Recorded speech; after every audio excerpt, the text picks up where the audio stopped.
तो जय हिंद दोस्तों। मैं आज लाया हूँ आपके लिए CI कंपाउंड इंटरेस्ट, जिसे बोलते हैं चक्रवृद्धि ब्याज। ये जो होता है इसका सूत्र है A बराबर P 1+R/100 की पावर T। A होता है मिश्रधन, P मूलधन, R दर होती है, OT होता है समय। जैसा साधारण ब्याज में पढ़ाया था ये इसमें सेम वही है, लेकिन इसमें जो है इसमें ब्याज पर ब्याज लगता है।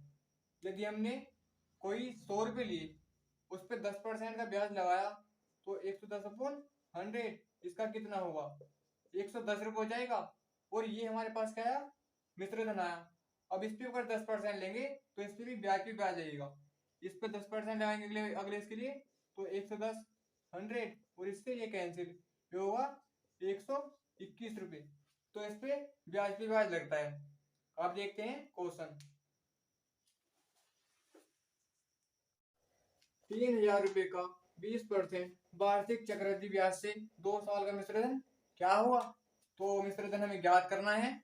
ये हमें ज्ञात करना है। मूलधन कितना है? 3,000 P और 1+R कितना है? 20% और बटे 100 और इसका T जो है 2 वर्ष है। इससे अगर इसे काटेंगे तो 5 बार में कटेगा। तो A 3,000, 5 की इधर गुणा करें 5 ही कम 5 और इधर 1 है ना, 5 और 1 6/5 की पावर 2 होगा। और A 3,000, इसका अगर हम वर्ग करेंगे 6 का कितना आएगा? 5 का 25। अगर हम इससे इसे काटेंगे कितने बार में जाएगा? 25 इसे हम 12 बार में काट देंगे। तो 12 बार में काटेंगे इसे और कितना है? एक जीरो और बचा हुआ तो 120 हो जाएगा। तो मूल मिश्रधन होगा 120 की 36 में गुणा करने पर कितना आएगा? 4,320। तो ये हमारा सूत्र से था, लेकिन हमें ऐसे नहीं करना। तो देखते हैं इसे कैसे करना है। 20% दर है तो हम 20% लिखेंगे। 20% को क्या लिख सकते हैं हम? 20/100 यानी कि 1/5। तो कितना हमारे पास मूलधन कितना है? मूलधन है 3,000 रुपये। यदि हमसे 2 वर्ष का कहा है तो दो लाइन इस तरीके से भेज देंगे और इसका 1/5 निकालेंगे पहले वर्ष के लिए और दूसरे वर्ष के लिए 1/5। यदि हम इसका 1/5 निकालेंगे कितना होगा? 3,000 का 1/5, 3,000 का 1/5, 5 छंग 30, 30 कटाए तो 2 जीरो बचे हुए हैं, 2 लगा देंगे 600। दूसरे वर्ष में भी सेम वही आएगा, दूसरे निकालने की जरूरत नहीं है 600। अब हम ये तो पहले वर्ष का हुआ ना, अब इस पे ब्याज लगेगा, इसे छोड़ देंगे। तो 600 का निकालते हैं, 600 गुणा 1/5, इससे से काटेंगे कितना आएगा? 120। ये जो होता है हमारे पास, ये इसका होता है साधारण ब्याज और ये होता है टोटल जो है सारा मिलकर ये चक्रवृद्धि ब्याज होता है। और ये इन दोनों का अंतर होता है, साधारण ब्याज और चक्रवृद्धि ब्याज का अंतर। उसे हमें बताना है कि इसका मिश्रधन कितना है। तो मिश्रधन है 3,000 मूलधन था और ब्याज कितना था? 1,200 साधारण ब्याज है और 120 इनका अंतर है। इन्हें सबको जोड़ देंगे तो हमें वितरण मिलेगा। तो 3,000, 1,200, 4,200 और 120 और जोड़ेंगे, ये होगा 4,320। तो ये इसका वितरण होगा। अब हम इसे जल्दी लगाते हैं। रेट हमारे पास कितनी है? 20% है। मूलधन 3,000 है तो 20% को हम क्या लिख सकते हैं? 20/100। अब इससे इसे काटें क्या होगा? 1/5 होगा। हमसे 2 साल के लिए इसने पूछा है। 3,000 रुपये इसका मूलधन है, 2 साल पूछा है तो 2 लाइन एक इधर खींच दी और एक इधर। इसका 1/5 पहले वर्ष के लिए और 1/5 दूसरे वर्ष के लिए। यदि हम 3,000 का 1/5 निकालेंगे तो कितना आएगा? यहाँ निकाल लेते हैं 3,000 का 1/5 तो 5 छंग 30, 30 को काटे 6 बार में, 2 जीरो बचे हैं, 2 जीरो लिख लिए 600। दूसरे वर्ष में बराबर उसके जैसे ही आएगा ना, तो 600 यहाँ लिख देंगे। अब इस पे ब्याज लगेगा, दूसरे वाले पे तो अभी नहीं लगेगा। तो 600 का 1/5 निकालते हैं। तो 600 का 1/5 इससे 120 बार में कटेगा तो कितना आएगा? 120। और उसने हमसे मिश्रित हो जाए तो ये तो जो है ना, ये होता साधारण ब्याज, ये होता SI। क्योंकि पहले वर्ष पे तो कुछ भी हो साधारण ब्याज ही लगेगा। और ये टोटल जो है यहाँ से यहाँ तक ये होता है CI चक्रवृद्धि ब्याज, और ये होता है चक्रवृद्धि ब्याज और साधारण ब्याज का अंतर। और यदि हम सारे को जोड़ देंगे इन्हें तो ये होगा इसका मिश्र धन। तो मिश्र धन हमें ज्ञात करना है। 3000 मूलधन है और CI कितना आया था 1200 रुपये, और इसका अंतर भी जोड़ देंगे, कितना है 120 रुपये। यदि हम इन्हें सबको जोड़ते हैं तो ये आएगा 4320 रुपये। तो इसका जो मिश्र धन है वो है 4320 रुपये। यदि वो हमसे 3 वर्ष के लिए पूछता है कोई, ये 3 वर्ष के लिए हमारे पास कोई P है और टाइम कितना है, टाइम है 3 वर्ष, तो 3 वर्ष के लिए एक लाइन इधर आएगी 2 और एक 3, वो 3 वर्ष का ज्ञात करने के लिए ये होता है ए और इस पे लगेगा, इस पे तो लगेगा नहीं, 2 वर्ष का ब्याज आएगा, तो इस पे बी और बी, और इस पे भी ब्याज लगेगा और इसका भी आएगा, और लगेगा इस पर ब्याज, तो इसके लिए एक सी आएगा। तो ये 3 वर्ष के लिए होगा। ये तो हमारा हो जाएगा साधारण ब्याज, और ये होगा चक्रवृद्धि ब्याज, और इसका जो है ये होगा इसका अंतर, चक्रवृद्धि ब्याज और साधारण ब्याज का अंतर होगा ये, और P, और इन्हें सबको जोड़ देंगे तो हमारा होगा मिश्र धन। तो देखते हैं 3 वर्ष के लिए क्वेश्चन कैसे आते हैं। क्वेश्चन नंबर 2 है 10,000 रुपए का 10% का वार्षिक ब्याज दर से 3 वर्षों का चक्रवृद्धि ब्याज क्या होगा। तो रेट कितनी है 10% है, 10% का हम 1/10 लिख सकते हैं। तो देखते हैं 10,000 हमारे पास मूलधन है और 3 वर्ष का हमें निकालना है, तो 3 लाइन इस तरीके से हो गई, और क्या था 10% इसका निकाल लेंगे तो इस जीरो से एक जीरो कैंसिल होगा, तो 1000 आएगा इसका, 3 वर्ष का समान ही आएगा क्योंकि 10% सेम दर है। अब इस पर लगेगा 1/10 निकालेंगे इसका तो कितना आएगा 100 आएगा, और अब इस पर लगेगा इसका कितना आएगा 100 आएगा, और इस पे भी 100 आएगा। अब निकालेंगे हम इसका, इस पे निकलेगा 1/10 तो कितना आएगा 10, ये हो गया। और उसने हमसे कहा है कि इसका चक्रवृद्धि ब्याज क्या होगा। तो चक्रवृद्धि ब्याज क्या होता है, ये जो है टोटल इसका चक्रवृद्धि ब्याज कहलाता है टोटल। तो इससे हम जोड़ेंगे तो कितना आएगा 1000, 2000, 3000, 100, 200, 300, तो 3300 और 10, तो ये होगा इसका चक्रवृद्धि ब्याज 3310। यदि वो हमसे कहता कि इसका साधारण ब्याज कितना है, तो साधारण ब्याज इसका ये होगा ना, ऊपर का जो है 1000, 2000 और 3000, तो इसका साधारण ब्याज होगा 3000। और यदि उसका वो कहता कि इसका अंतर क्या है, तो ये तो साधारण ब्याज है और ये इसका चक्रवृद्धि ब्याज है, और इसका अंतर जो होगा 100, 200, 300, 310, यदि इसमें से घटाएंगे तो 310 आएगा, लेकिन यहाँ इसका डायरेक्ट दिख रहा है ना कितना है कि 100, 200, 300, ये इसका 310 अंतर होगा। क्वेश्चन 3 है किसी धन का 10% वार्षिक ब्याज दर से चक्रवृद्धि मिश्र धन 6,655 रुपये हो जाता है, तो वह धन ज्ञात कीजिए यदि समय 3 वर्ष हो। तो इसने हमें इसमें मिश्र धन दे रखा है, तो मूलधन हमारे पास है नहीं, तो मूलधन हमें मानना पड़ेगा। 10% दर है 10%, 10% को 10/100 लिख सकते हैं। यदि इससे से काटे क्या होगा 1/10। उसने कहा है कि 3 वर्ष का, तो 3 वर्ष है तो इसका घन कर देंगे हम 3 वर्ष का, तो ये इसे मूलधन मान लेंगे। 10 का घन कितना होता है 1000 रुपये होता है, और इस पे 3 वर्ष का हमें ब्याज भी साधारण ब्याज निकालना है। यदि इसका 1/10 निकालेंगे तो कितना होगा 100 होगा, इसका भी 100 ही होगा, इसका भी 100 होगा। अब इस पे लगेगा पहले भी 1/10 लगेगा, तो इसका आएगा 10, इस पे लगेगा, इस पे भी 10 आएगा, और उस पे लगेगा, इस पे भी 10 आएगा। अब इस पे लगाते हैं, यदि 10 का 1/10 निकालते हैं तो 1 आएगा, तो इसका ये चक्रवृद्धि ब्याज कितना होगा, ये टोटल चक्रवृद्धि ब्याज है ना 100, 200, 300, 330 और एक 31, तो इसका 331, तो इसका ये चक्रवृद्धि ब्याज है। और मिश्रधन करने के लिए 1000 इसमें जोड़ना होगा, तो मिश्रधन क्या होगा, ये होगा 1331। उसने हमें दे रखा है 6655 के बराबर है, 6655। यदि हम इससे से काटेंगे तो क्या आएगा, देखते हैं।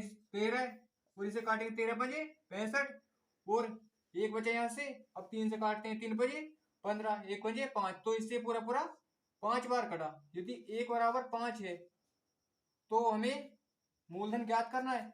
1 बराबर 5 है, हमने 1000 माना था, तो 1000 के हम 5 में गुणा करते हैं तो 5000 इसका हो जाएगा मूलधन। तो मूलधन है 5000 रुपये। क्वेश्चन 4 है, कोई धन चक्रवृद्धि ब्याज पर 3 वर्षों में अपने का 3 गुना हो जाता है, तो कितने वर्षों में 9 गुना हो जाएगा। उसने भी इसमें रेट नहीं दे रखी, तो देखते हैं। 3 वर्षों में, माना कि हमने कोई एक्स है और 3 वर्षों में 3 गुना हो रहा है। यदि 3 वर्ष लेते हैं, कितना गुना होगा, 3 गुना, तो यहाँ 3x बनेगा। और 3 गुना और करना है हमें, गुना 3, 3 क्या 9x, और कितने 3 वर्ष और लगेंगे ना। उसने हमसे कहा था 9 गुना करना है, तो 9 गुना यहाँ से हमने x माना था और 9 गुना हो गया। कितने वर्ष लगे, 3 वर्ष ये थे और 3 वर्ष ये हैं, टोटल कितने वर्ष हो गए, 6 वर्ष। तो इसका जो आंसर होगा वो 6 वर्ष होगा। दूसरा तरीका है कि 3 वर्षों में अपने का 3 गुना हो रहा है, हमने माना कि वो 100 है, तो 100 3 गुना करने के लिए 300 होगा, कितने 3 वर्षों में। और इसका 3 गुना 900 होगा, प्लस 3 वर्षों में, कितना हो गया इसका, होगा नहीं होगा इसका 9 गुना, तो कितने वर्ष लगेगा टोटल, 3 ये थे, 3 ये थे। एक्स मान के बस इसकी जगह हमने एक्स रख दिया था और इस बार 100 मान लिया, बात आई है। तो 3 3 6 वर्ष, इसका भी आंसर 6 वर्ष ही होगा। क्वेश्चन नंबर 5 है, एक धन चक्रवृद्धि ब्याज की दर से 4 वर्ष में 2 गुना हो जाता है, तो 16 गुना कितने वर्षों में होगा। माना कि हमने वह धन 100 है, 2 गुना हो रहा है 4 वर्ष में, कितना होगा 200 होगा। और इसका 2 गुना करते हैं तो 400 रुपये होगा, कितने 4 वर्ष यहाँ लगेंगे। और इसका 2 गुना करना है 800, 4 वर्ष यहाँ लगेंगे। और 2 गुना यहाँ करना है 1600, 4 वर्ष यहाँ लगेंगे। उसने हमसे कहा था कि 16 गुना कितने में होगा, तो यहाँ से यहाँ तक इसका कितना गुना होगा, ये पहला मूलधन था और 1600 हो गया, हो गया इसका 16 गुना। कितने वर्ष लगे, 4 ये थे, 4 ये, 4 ये और 4 ये, 4 चौक 16, तो टोटल जो वर्ष लगे हमारे 16 वर्ष लगे। अगला टाइप है क्वेश्चन नंबर 6, कोई धन चक्रवृद्धि ब्याज की दर से 2 वर्ष में 672 तथा 3 वर्ष में 714 हो जाता है, तो ब्याज की दर ज्ञात कीजिए। 2 वर्ष में 672 और 3 वर्ष में 714, यदि वो ब्याज रहेगा 714 में से 672 घटाएंगे, क्योंकि पहले वर्ष में जो ब्याज आता है वो साधारण ब्याज आता है। 714 में से 672 घटाने पर हमें साधारण ब्याज मिलेगा, तो यह आएगा 714 में से 672 घटाने पर 4 में से 2 गया 2, यहाँ से कहाँ से लिया 11, 11 में से 7 गया 4, तो 42 का जो ब्याज आया है वो कितने पर आया है, 672 पर आया है और गुना 100। अब इसे काटते हैं, 7 से काटेंगे, 7 6 42, 7 9 63 और 7 6 42, 16 6 96। अब काटते हैं 4 से, 4 चौक 16 और ये 4 से कटेगा 25 बार में, तो रेट जाएगी 25/4 और 6 सही 1/4%, तो रेट आ गई 6 से 1/4%। क्वेश्चन नंबर 7 है, कोई धन चक्रवृद्धि ब्याज पर दिया गया है, पहले वर्ष के अंत में 200 रुपये, दूसरे वर्ष के अंत में 220 हो जाता है, तो दर ज्ञात कीजिए। 1 वर्ष का ही अंतर है ना, क्योंकि यहाँ पहले वर्ष का था और यहाँ दूसरे वर्ष का है, तो पहले वर्ष का तो साधारण ब्याज ही निकलेगा। यदि 220 में से 200 घटाएंगे 20 रुपये आएगा, और हम पहले वाले को ही मूलधन मान लेंगे 200 और गुना 100, 20 दही 200, 10 दही 100, तो इसकी रेट जो आएगी वो आएगी 10%। नेक्स्ट टाइप है क्वेश्चन नंबर 8। 4% वार्षिक ब्याज की दर से 2 वर्ष में किसी धन का चक्रवृद्धि ब्याज और साधारण ब्याज का अंतर 8 रुपए, तो धन ज्ञात कीजिए।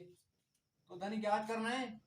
4% को हम 4/100 1/25 लिख सकते हैं। 1/25 2 वर्ष का है तो 25 स्क्वायर कितना होगा 625। 2 वर्ष का है तो यदि हम 625 का 1/25 निकालते हैं 25 आएगा, और दूसरे वर्ष का भी 25 आएगा, और 25 का 1/25 निकालते हैं तो कितना आएगा 1। ये तो साधारण ब्याज बताया था, और ये टोटल मिला के चक्रवृद्धि ब्याज होता है, और ये होता है इनका अंतर।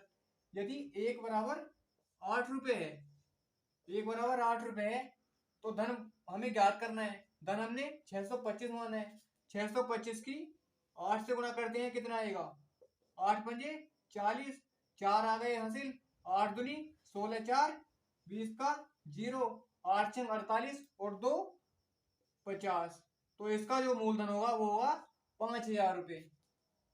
यदि वो हमसे पूछता है कि इसका साधारण ब्याज कितना है 25 25 50 और 50, तो इसका साधारण है, और 1 बराबर कितना था 8, 8 पंजे 40, इसका साधारण ब्याज होता 400 रुपए। क्वेश्चन 9 है।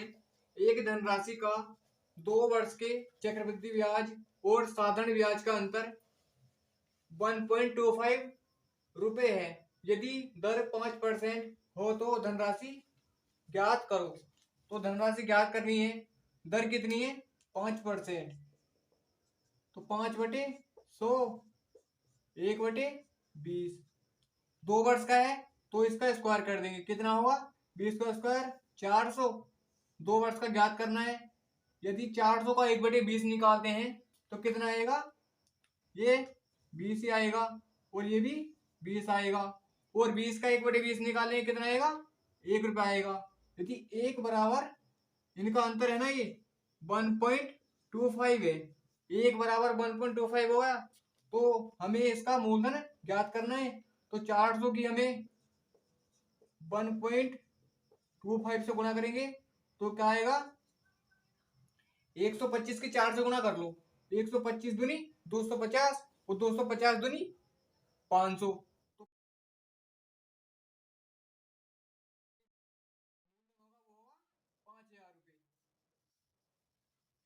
क्वेश्चन नंबर 10 है। किसी धन के 3 वर्ष के चक्रवृद्धि ब्याज और साधारण ब्याज का अंतर 31 रुपए है। यदि दर 10% हो तो धन ज्ञात कीजिए। 10% है तो 10% को 1/10 लिख सकते हैं।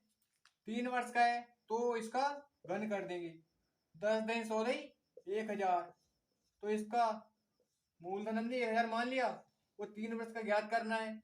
यदि इसका 1000 का 1/10 निकालेंगे निकलेगा 100, 3 वर्ष के लिए समान आएगा। और अभी निकलेगा इस पर 2 वर्ष के लिए, तो इसका यदि 1/10 निकालते हैं 10 और 10, अब निकलेगा इस पर 1 वर्ष के लिए कितना आएगा 10, अभी इस पर निकलेगा 1 वर्ष के लिए 1। इसका जो अंतर है 31 रुपए है। ये साधारण ब्याज है और ये टोटल सारा चक्रवृद्धि ब्याज है, और इसका अंतर ये है। यदि अंतर 10 20 30 और 31, 31 रुपए इसका अंतर है, कितने के बराबर है 31 के बराबर है। तो 31 बराबर 31 है तो 1 बराबर 1 हो गया। तो मूलधन जो होगा हमारा वो 1000 ही होगा।